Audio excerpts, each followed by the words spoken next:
Good morning, viewers. Welcome to Consumer Shorthand classes.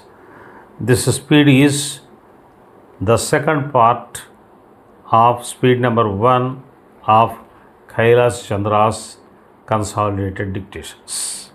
Okay, get ready for dictation. 5 seconds. Start.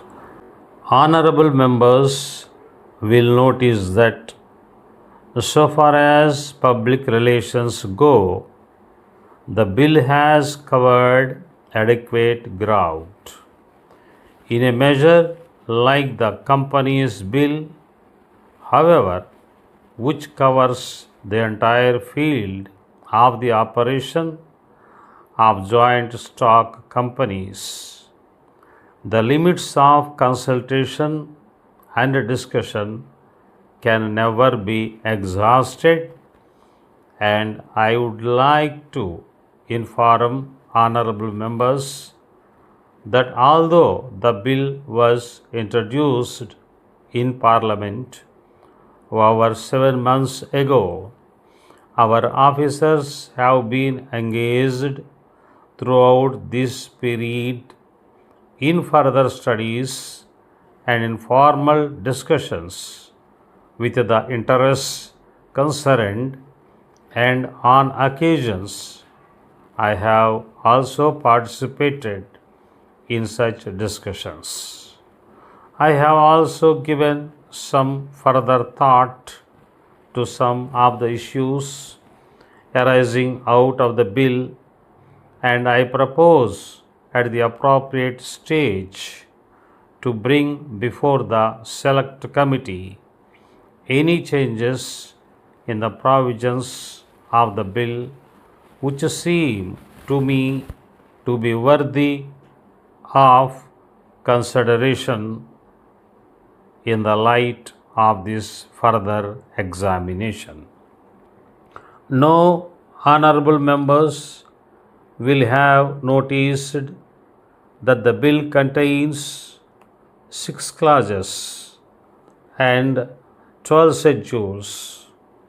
I think it is probably one of the longest legislative measures in recent legislative history, but its size might be regarded as misleading unless I make a few comments. The bill is both, one must remember, a consolidating and amending measures. As mentioned in the statement of objects and reasons, this is the first opportunity which has occurred since 1923 for the consolidation of the Companies Act. Advantage has been taken of this opportunity to redraft several long and complicated sections in the present Act, which have been split up into a large number of clauses. This is the largest single factor accountable for the increase in the number of clauses in the bill.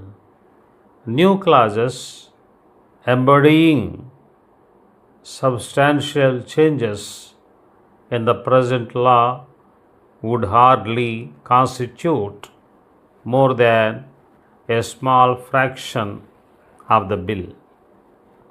I would also draw attention to the structural changes in the bill to which a reference has been made in the statement of objects and reasons. The redraft of the bill and the rearrangement of the existing chapters in the Companies Act in a more logical order have, I think, resulted in a noticeable improvement in the form of the bill, and I hope will facilitate better understanding and appreciation of the scheme. I wish that the act, which came into effect long ago, was implemented properly.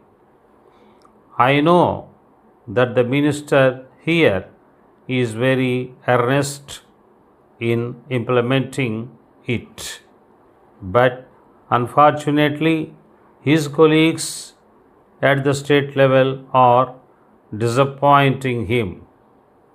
Unfortunately, no steps have been taken for trimming or toning up the administration at the state level and at the district level. They have to be taken immediately. That's all.